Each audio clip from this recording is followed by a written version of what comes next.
When we have these moments of pause and connection inward, the outward soothing becomes less and less. And we start to change our patterns. Gabrielle Bernstein, a role model for spiritual seekers. Welcome back to Dear Gabby. I am in the studio. I am feeling super grounded, and I have been doing some vocal lessons for myself because I've been really listening to my voice and just kind of terrified of all the wear and tear. And I was practicing not speaking last night when I was hanging out with my makeup artist. We were having dinner. Alex, you've heard about her.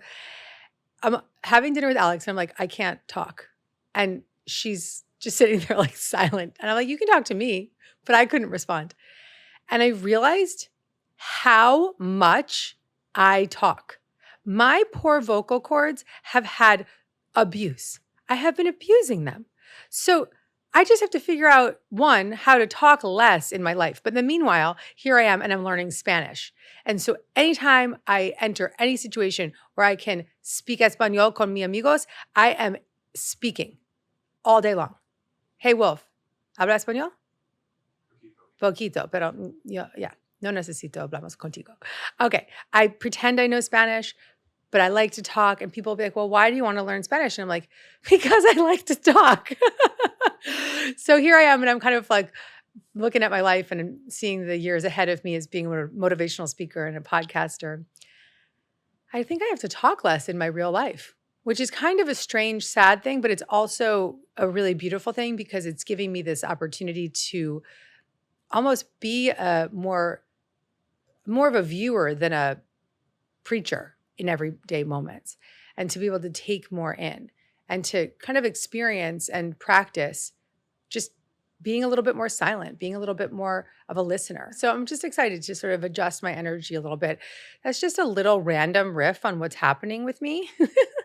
And I thought it might be interesting to just let you guys in on my desire to stop talking as I start a podcast where I'm going to talk for the next half hour. This is my time that I want to be talking. I want to be talking to you. I don't necessarily need to waste my voice on the streets or in the cars or wherever I am in the world. I can just keep it here and really protect it and listen more. And so think about those areas in your life where you might be unconsciously in a setting where you're maybe more outspoken, or you're one of those people that just sits back and doesn't say much, and see what it might be like to exercise the opposite. See what it might be like to be the person in the meeting that speaks up more when you're someone who stays silent. Maybe see what it's like to be the person who's just listening and really taking it in and not constantly trying to fill the empty space. It's a big deal. Try it out. It's really scary. All right. So today is not about my vocal cords. It's not about how we tune down the volume or raise it. It's about you. It's about giving you an opportunity to be seen, to be heard, and to lead this show today. So we're going to do a Gabby AMA, a real hardcore Dear Gabby AMA. I want to hear what you have for me. I want to respond to you. I want to give you concrete tools.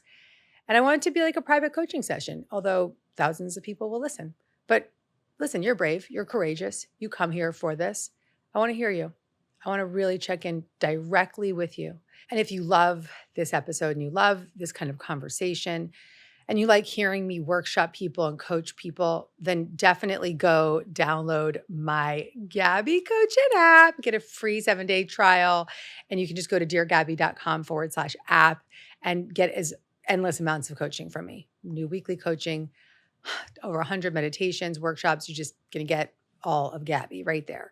So if you're loving this and you want more and you want me to be your coach, not just the coach to the people on the show, then go to deargabby.com/app.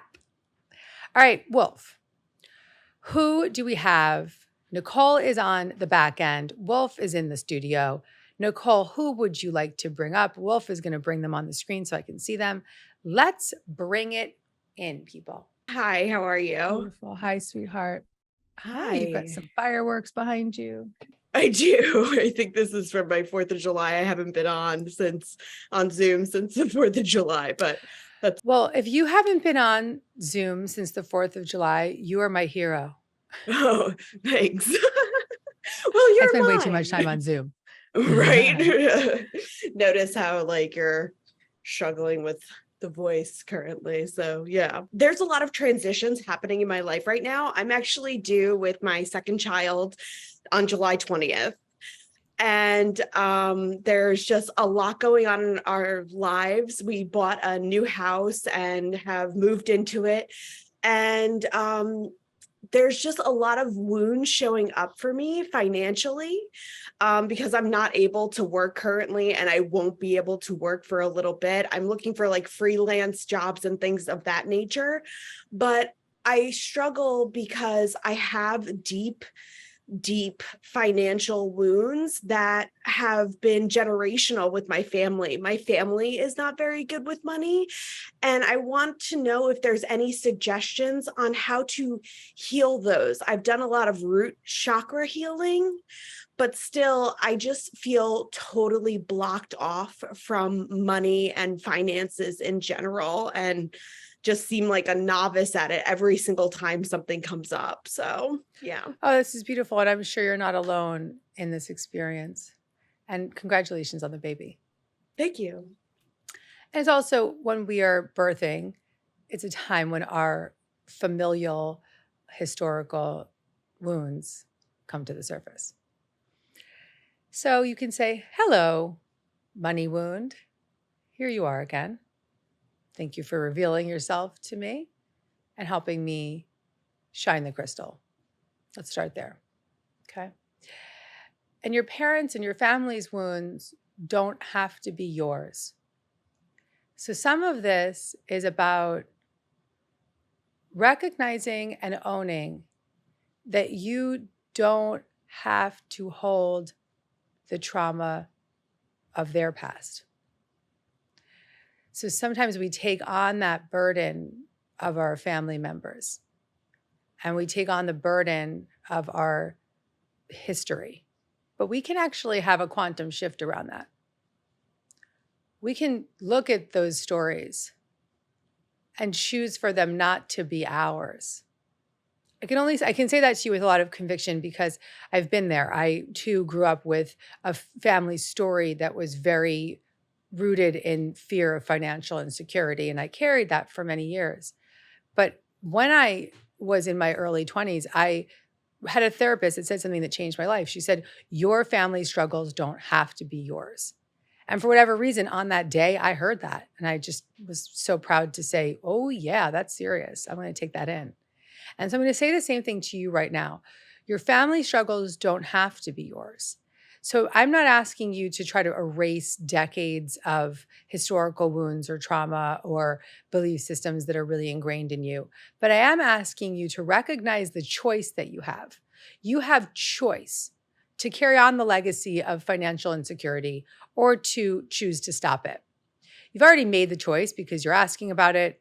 You said you were working on your root chakra. You know, you're trying, you're open, you're ready, you're willing. You're not so rooted in it. And that willingness is enough to get the ball rolling. But I want to ask you, sweetheart, what is that part of you that's in such financial insecurity? What is it repeating? What's the story that it has on repeat? It's just really unworthiness that it's not available to me, that that if I do get some sort of compensation and I don't deserve to enjoy it. There's scarcity constantly, but it changes from scarcity to fear. Yeah. That I don't know what I'm doing with it, that I'm not worthy of it, that it's going to come in just as fast as it like goes out, that I have to spend, or else I'm not producing, or there's just so much there. And you can see so clearly how that reflects the storyline of your family. Yeah. So I want you to do this little assignment. I want you to step away after this recording, and I want you to write out the story. All the things that you just said to me. I have to spend to produce. I'm always in lack. Write it out. Put it on the page. And then I want you to write back to it as your adult, resourced, calm self who's with me right now, the way that you would speak to your child, the way that you would speak to a friend. And I want you to just respond. See if you can access any qualities of compassion or curiosity. And just write with that part of you. And you might find yourself writing, I hate this part of me. I wish it would go away. That's okay. Just keep writing and writing and writing until you truly feel any kind of relief, even if it's just a cathartic relief or it's a sense of compassion or clarity inside. And then I want you to notice, you have to write this down. I want you to notice if you see any C qualities of self. We've talked about this on the show. Self is our undamaged, resourced adult self. And self is courageous, calm, connected, confident, committed. It's clear. I said courageous, compassionate. And I'll put out the 8 C qualities in the show notes of this show. And I want you to just notice, is there any note? Do I notice any clarity? Do I notice any creativity? Do I notice is my heart open at all? But this would be after, writing out the whole negative story, not even a negative story, just the wounded story of this part of you that's young and holding on to the burden of your past and your family and the stories. And just get it out. Just put it on the page. Don't judge it. Just get it out. And then once you feel like it's out, just slowly start to notice how you feel towards it and write back to it in response. And like I said, even if your response right away is, you, I hate you, I don't want you in my life anymore, that's okay. Just keep writing and keep writing and keep writing.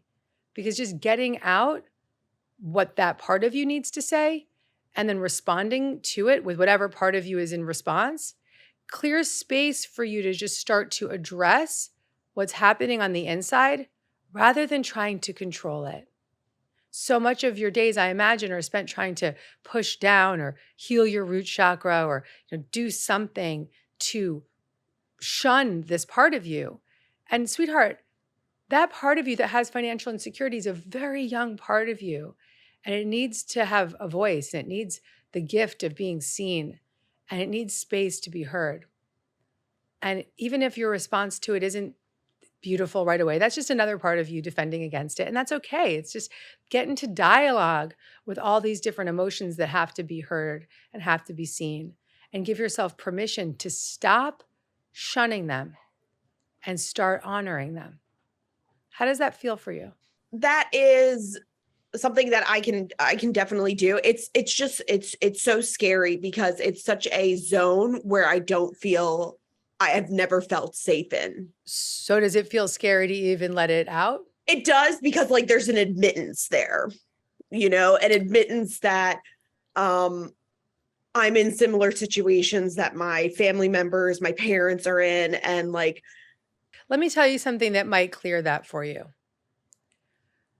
We all are or have been in situations that we learned from our family. So recognizing that connection, every single person listening right now has some family burden that they have in some way carried on that has really helped them weave the tapestry of their life. And those of us who show up for it, those of us who listen to shows like Dear Gabby, read books like mine or other self-help books, or go to therapy, do spiritual practice, we have the gift of helping to blend from those parts of us and those parts of our family. But right here, right now, let that part of you know that, sweetheart, you're not alone. Everyone's carrying on to the burdens of their family's past. Even back.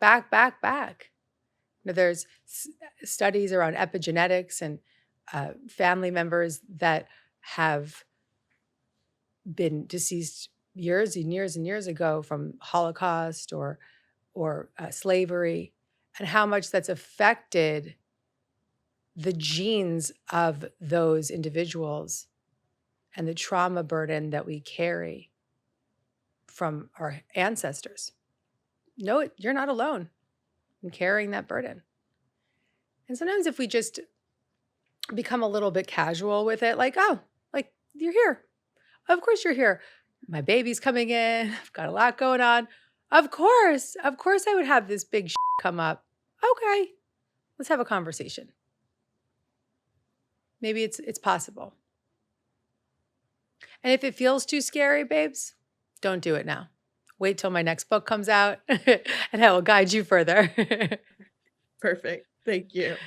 Yeah. Thank you. And in the meantime, when we're dealing with these old historical wounds, just be gentle with yourself. And really, even if you just get into that casual dialogue with the part of you and you're like, oh, yeah, of course you're here. I get it. This is a big time. Of course, this would be coming up. It's such a gentler way to perceive yourself.